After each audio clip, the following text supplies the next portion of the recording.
கர்த்தருக்குள் சந்தோஷமாய் இருப்பது என்பது நாம் ஒருபோதும் மன அழுத்தத்தையோ அல்ல சோகத்தை நாம் அனுபவிக்க மாட்டோம் என்று அர்த்தம் அல்ல.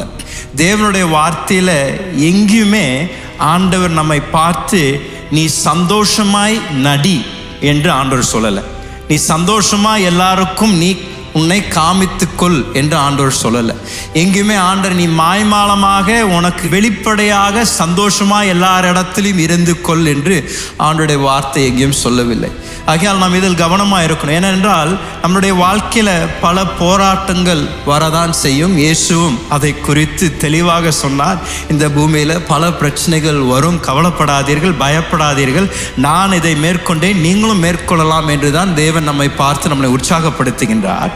ஆனாலும் இந்த கர்த்தருக்குள் சந்தோஷமாய் இருக்கின்ற இந்த ஒரு மனப்பான்மை என்பது நாம் என்றைக்கும் வருத்தத்தை அல்ல ஒரு ஏமாற்றத்தை நாம் சந்திக்கவே மாட்டோம் என்று அர்த்தம் அல்ல.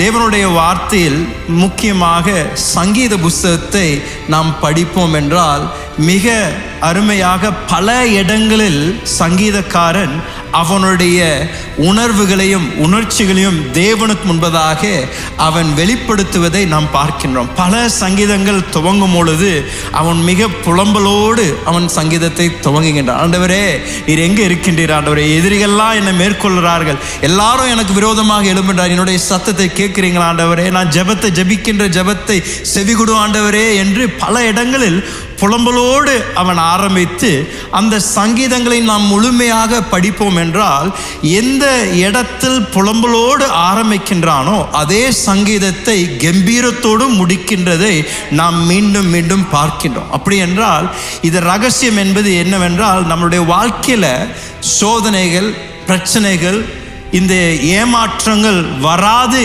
என்பது அர்த்தமில்லை. வந்தாலும் அதற்கு தேவையான கிருபையும் பலத்தையும் தேவன் நமக்கு தந்து அதை மேற்கொள்ள பரிசுத்தாவியான நமக்கு கிருபை பாராட்டுவார் என்பதுதான் நமக்கு இருக்கின்ற ஒரு வெளியேற பெற்ற ஒரு நிச்சயம்.